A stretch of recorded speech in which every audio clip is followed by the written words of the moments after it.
Hello everybody and welcome to In My Mug episode 209 on Monday the 12th of November 2012. I am your host Steve Layton and today we have a huge bean, big bean to share with you. But before we get on to that we should dive straight into the news.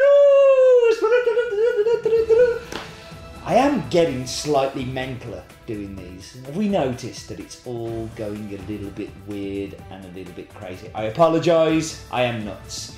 Anyway, we should go. Today, I am not here.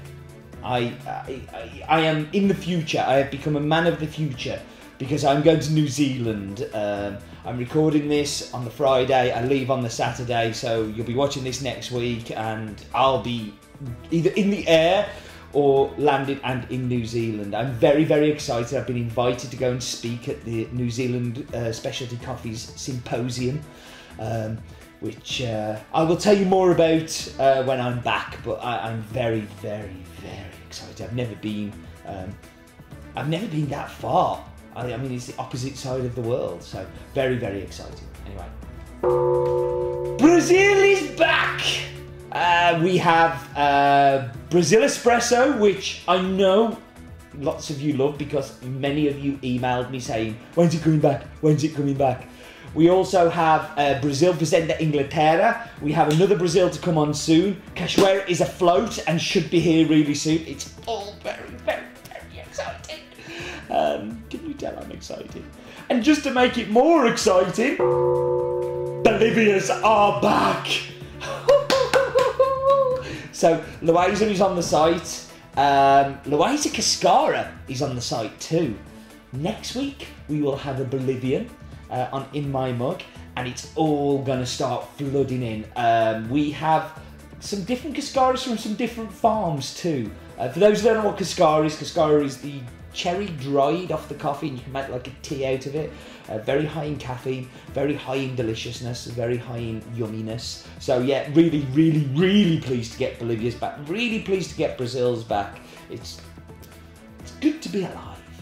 Anyway, that was the news! Calm down. Time for this week's 20 seconds on. And this time it's on maragogype.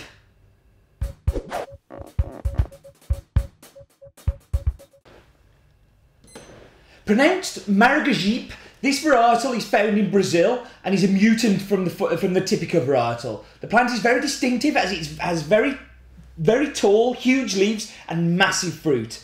The coffee seed is also very distinctive due to its large oversize, and this has created some interest in it because it's so distinctive. 20 seconds on.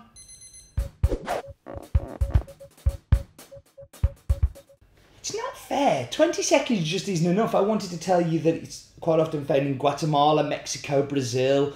I wanted to tell that some people think that it tastes better because it's bigger, but I think that's a gimmick. I think it's like some Typicas taste good, some maragogypes taste good. I wanted to tell you about some people call them elephant beans, which is not meant to be confused with elephant ears, which is a defect where you get a hollow bean. Elephant ear, I think it's a terrible name. But anyway, 20 seconds is never enough. Let's talk about the coffee. So the farm is called Finca El Plantillo. It's located on the slopes of the Tucana and Tajamulca volcanoes. Lowest part of the farm is 1,050 metres above sea level. Highest part is 1,450 metres above sea level.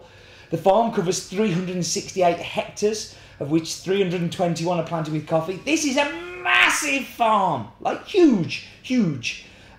And was bought in 1976 by Samuel Cotto Escobar, and is now managed by his son and daughter, Statordo and Gladys. Gladys manages the finances, Statordo manages the farm and makes sure that it's all amazing and delicious and great. As I've already said in the 20 seconds, it's pronounced maragogype, and was originally found in Brazil as a mutant of Typica. It's very low yielding as a plant. It doesn't give you a very big amount at all. And most maragogypes that you come across come from several different farms and then kind of put together. This is one of the few that I've seen that comes from one particular farm, which is the way that we like to buy our coffees. We don't like to buy them and, not have the provenance and be able to track them. If they're tasty, we'll buy them anyway. But if they're tasty and have provenance, that really helps. And also it has the consistency because it's all, picked and milled by the same people on the same estate. And I think it adds to more consistency in the cup. I think it adds more consistency in the actual processing and helps us with the roasting of it because it's just a little bit more as you would expect it to be. So let's talk about the numbers. The farm is called Finca El Plantillo. The varietal is, as I've already said, is maragogype. It's a washed coffee. It has an altitude of 1,050 to 1,450 metres above sea level. It's owned by the Cotomarcos family.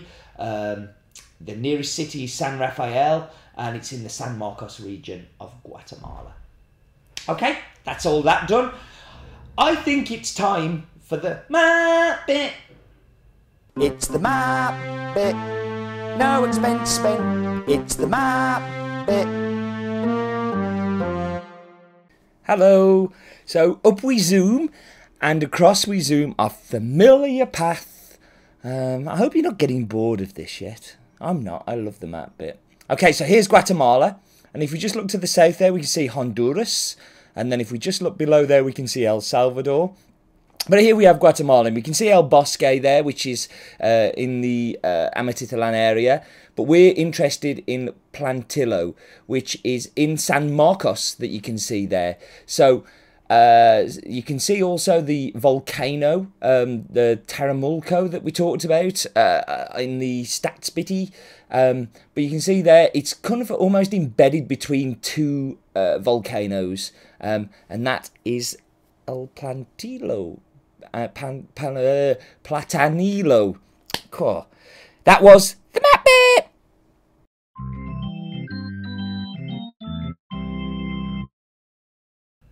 Here he comes again to steal my thunder. It's time for Roland's Daft Fact of the Week. Roland's Daft Fact of the Week. Coffee was introduced by the Jesuits in the year 1650, but wasn't really properly cultivated until 1760, when German immigrants decided that it would be a good thing to plant. Bet you didn't know that. Roland's Daft Fact of the Week. You know what, Roland? You're quite right. I didn't know that. Again, blinds us with his knowledge.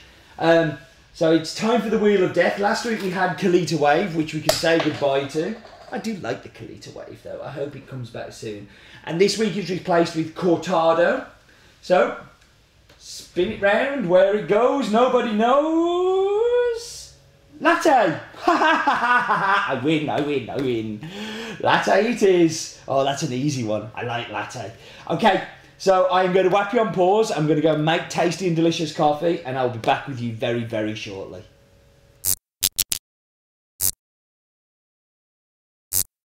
And we are back, and we should dive straight into the espresso,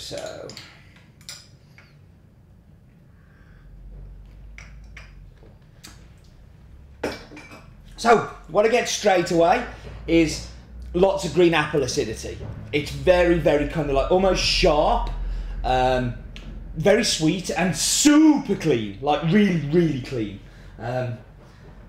It's not particularly my favourite espresso because of that masses of acidity, but it's interesting all the same. Now into milk. The latte. Yeah, actually I should explain, I guess, before. So what is a latte?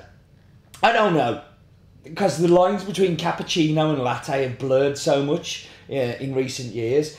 But latte should be mostly milk with a tiny bit of foam on the top. A cappuccino should have much more foam on. But I don't know. It could be a cappuccino, it could be a latte.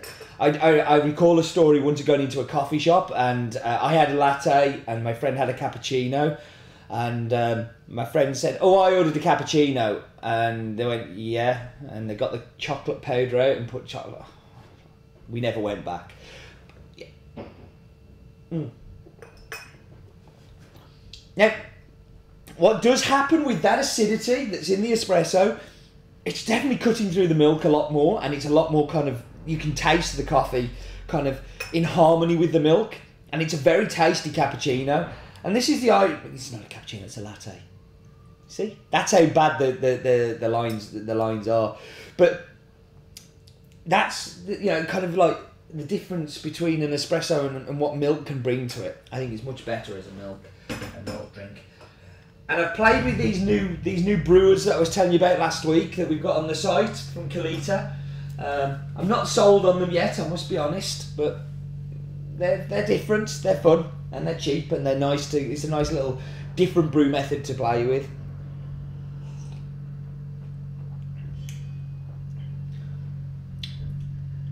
This is where I think it really does come into its own. Masses and masses and masses of tropical fruit.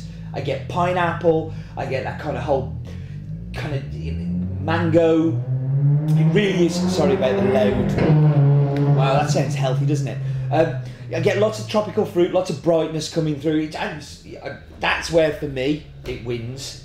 You get the cleanliness, you get the sweetness, you get everything that you want, but this lovely tropical fruit really does come through well on it.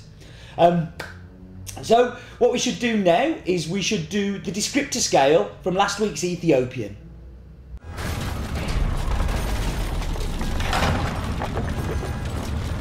Descriptor scale. So the descriptor scale from last week, very similar to this week actually, but you could probably use this one again, Seth. It's Seth Taylor who put complex, juicy and sweet. Reminds me of Five Alive tropical fruit juice, but way tastier. And I couldn't agree more. I think all of you last week loved the Ethiopian, and with good reason. It was and is a delicious coffee. It's certainly one that I've been back to a few times this week. But that's really good. I like that Five Alive. So pop us an email and we will send you your pin badge of wonderfulness, of descriptor scaliness. Next we should go to the pin board of doom, where we have a picture from Simeon Walker, which I'll put on the screen now, of his home setup.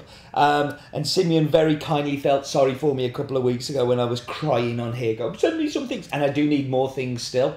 Thank you for everybody who did send me stuff. I have a nice little buffer of things to show now, but I still want your stuff for the pinboard of doom. So thank you for that, Simeon. That was really, really kind. And now it's time for the staff clip.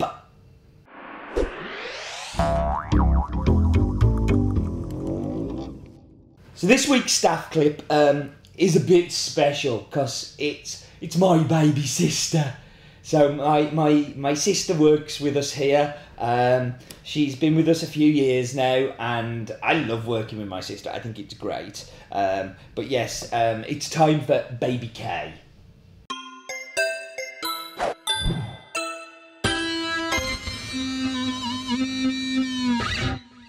Nighty, Cardi. nighty, Cardi. baby K need the pot.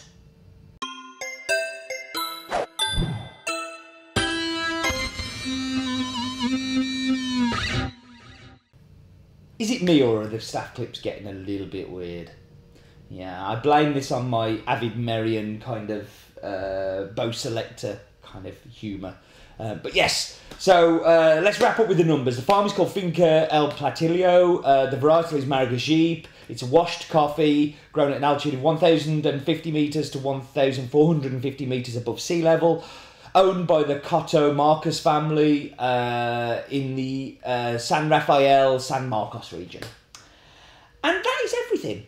So I am going to go and record another one of these for next week now and do the tasting while I'm in New Zealand.